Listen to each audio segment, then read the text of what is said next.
Horor, welcome back to Awkward Podcast Maba. Kick it with Smartest.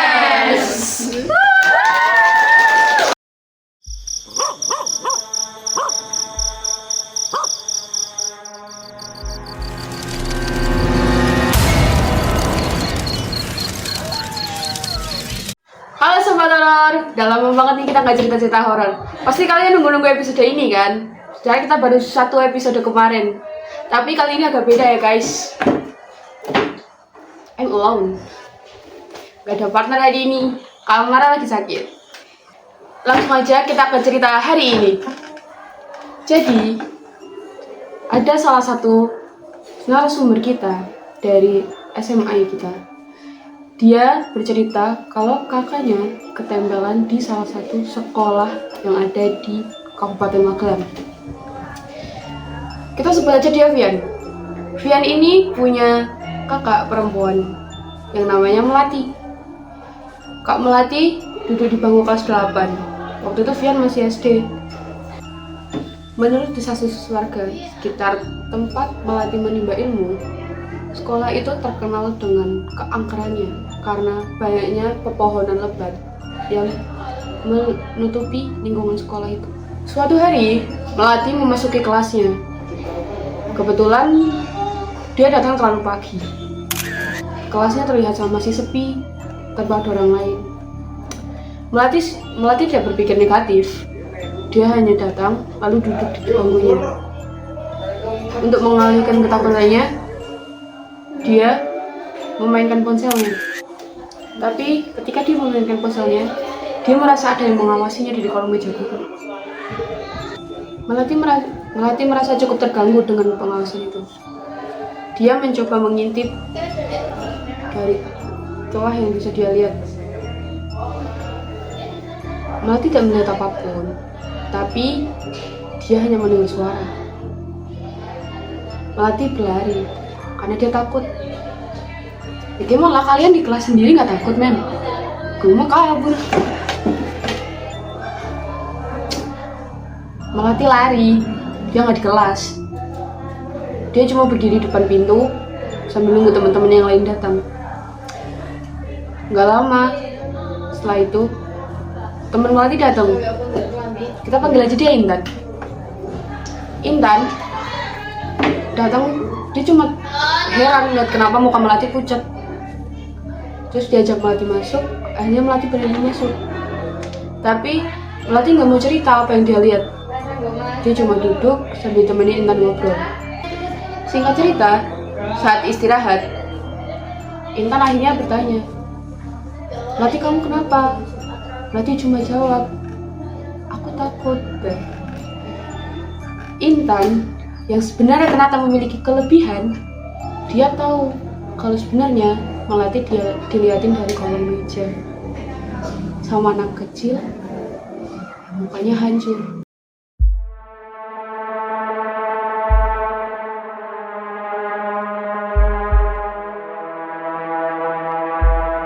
Beberapa hari kemudian, udah beda cerita, masih Vian. Ya enggak? Iya, tapi ya tuh. Cermatin makanya ya, tonton sampai akhir. Pasti improvnya gak begitu berdua. Kepo nggak? Kepo lah, masa enggak? Beberapa hari kemudian, kakaknya Vian, yaitu Melati, dia tuh terlihat aneh. Sifatnya kelakuan dia tuh gak seperti biasanya. Vian curiga, kenapa kakaknya kayak gitu? Singkat cerita, beberapa hari kemudian, Melati, kakaknya Vian, itu ketempelan sama makhluk penunggu pohon besar di sebelah kelasnya. Siapa tuh? Nenek kebayang gitu. Ngeri ya, ketempelan gitu. Kagak berat apa ya? Berapa kilo? 25, mohon maaf. Ibu dan ayah Vian, orang tua mereka berdua, itu takut lihat keadaan Melati yang semakin hari semakin memburuk. Akhirnya ayahnya Vian inisiatif.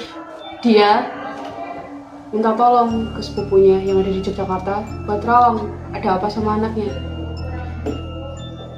Setelah diterawang, ternyata yang nempel di badan Melati itu nenek penunggu pohon besar di sebelah kelas Melati. Melati tuh sering ketindihan. Habis itu dia susah tidur karena dia takut kalau dia tidur dia ketindihan. Jadi mengganggu aktivitasnya. Ayah dan ibu dan kakek Vian yang tidak tega melihat keadaan Melati kemudian mencari kiai untuk membantu melepaskan Melati dari gangguan makhluk itu. Kiai pertama yang dipanggil oleh ayah, ibu dan kakek itu tidak membuahkan hasil. Dia hanya bisa melihat nenek itu selalu menempel di kakaknya. Tapi ibu dan ayah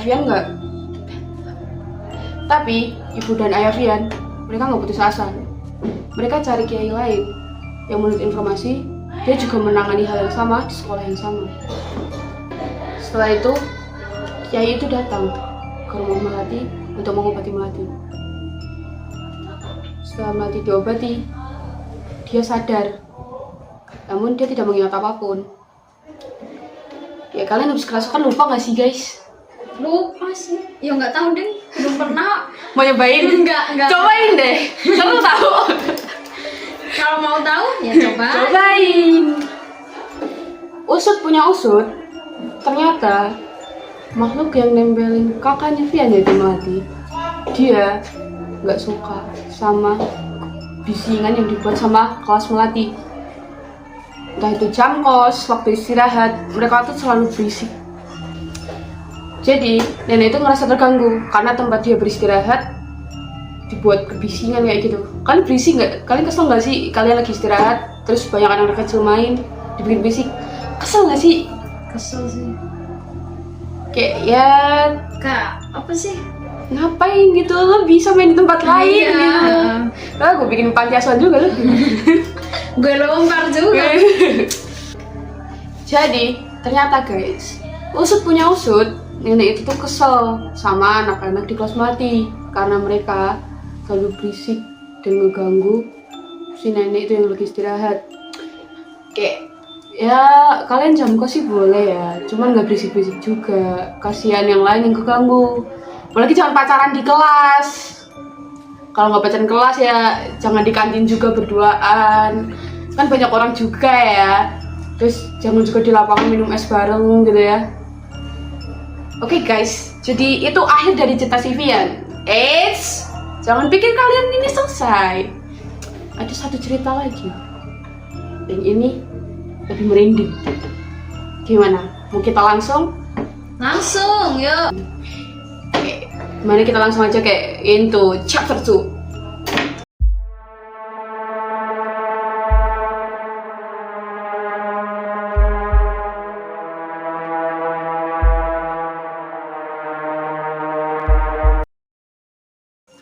Jadi guys, cerita kali ini datang dari siswa semaba. Kita panggil dia Safira. Safira ini waktu SMP dia tuh jadi anak OSIS, ketua OSIS. Gila, ambis ya. Siapa yang jadi mau ketua OSIS? Saya gitu. Kamu aja ya, kita kan Aku tuh enggak sih. Jadi guys, Safira sama teman-temannya itu punya satu proyek besar, yaitu bakal mereka laksanain waktu kelas meeting, karena sebentar lagi mereka kena kelas 9 terus purna. Nah, project ini tuh butuh banyak banget rancangan-rancangan perintilan yang harus mereka selesain. Jadi mereka akhirnya nginep di sekolah itu. Singkat cerita, malam pun tiba. Safira bulan hari itu baru menstruasi hari kedua. Malam itu Safira aku bangun, dia pengen ke kamar mandi. Terus dia ke kamar mandi sendiri. Dia cuma lihat sekeliling. Sebenarnya Safira nggak takut, cuman suasana sekolahnya aja ngeri ya guys. Ya kalian malam-malam di sekolah ngapain gitu ya? Kecuali acara bakar-bakar enak makan. Safira masuk dalam toilet. Dia lihat lorong bilik-bilik toilet di lorong paling ujung itu pintunya ketutup. Berarti ada yang pakai dong. Ya Safira sih mikirnya logis. Dia mikir itu temen dia. Ya kan mereka nggak cuma sendiri guys, masa anak OSIS sendirian sekolah ngapain? Terus kan babi ngepet kan nggak mungkin gitu. Sekolah siapa yang mau dicuri gitu. Siapa yang jaga lilin? Nggak perlu ada yang jaga lilin sih, cuman emang bisa babi ngepet bawa komputer. Oh iya sih. Logisnya aja guys. Iya. Nah, singkat cerita, Safira karena dia penasaran, dia ngedeket ke lorong itu, ke bilik paling ujung. Dia dengar suara orang nangis. Karena Safira penasaran, dia buka pintu itu. Safira lihat cewek duduk di kloset. Ya kebetulan kloset duduk ya. Jadi lihat si cewek itu duduk sambil nangis. Safira coba manggil, cuman gak nyaut. Terus panggilan terakhir, cewek itu ngangkat kepalanya terus lihat Safira. Tapi Safira kaget karena yang dia lihat bukan sosok gangster atau apapun, tapi dia lihat dirinya sendiri. Oh jadi kayak Menyerupai dirinya, dia menyerupai. Ya. Mungkin karena dia energinya besar, makanya dia bisa menyerupai seseorang. Safira melihat dirinya sendiri. Nah, terus si Safira KW yang dilihat itu, dia bilang, "Ngapain kamu di sini?" Oh my gosh. Please lah. Please lah. Terus banget kayak gitu anjir. Safira lari, dia takut. Ya siapa sih guys yang nggak takut lihat diri sendiri nangis terus ditanyain mau ngapain sambil senyum menyeringai. Kalau kembaran gitu ya nggak mungkin. Ya kembaran masih mending, berarti jahil. Lah ini kembarannya beda alam. Karena Safira takut, Safira lari. Karena Safira takut, Safira lari. Kalau dia mau balik ke ruang OSIS, dia mau tidur lagi. Tapi waktu dia lari, dia ngelewatin kelas IPA. Yang biasanya ya kelas IPA banyak patung-patung manekin ya, buat anatomi, pelajaran anatomi tubuh gitu kan. Nah, ada tengkorak yang gimana ngelambain tangan ke Safira waktu Safira lari. Itu tengkorak loh, sebelahmu tengkorak loh. Hai. Tapi dia gak ada kepalanya. Iya sih. Endorse ya bisa masuk. Safira makin takut, dia nangis. Terus dia balik ke ruang OSIS. Di ruang OSIS, ya dia cuma bisa sembunyi balik selimut sambil nangis. Sampai akhirnya pagi dia tiba. Dan Safira kamar mandi pun akhirnya nggak berani sendiri karena dia takut melihat diri dia sendiri yang ngeliatin dia sambil ngeringai itu. Oh my gosh. Jadi guys, cerita Safira ini cerita terakhir lah. Mau lagi? Ya udah kirim cerita lu di link yang ada di deskripsi. Kita tunggu cerita kalian. Harus serem ya. Dan kalau bisa sih fotonya ya, barang bukti. Siapa tahu nanti kita ketemu kan bisa say hi, kenalan. Oke? Jangan dong, please. Ya sekali-sekali kenalan sama setan gak apa-apa kali. Oke. Ya siapa tahu bisa ngasih nomor token 8 juta guys. Oke guys, see you next the video.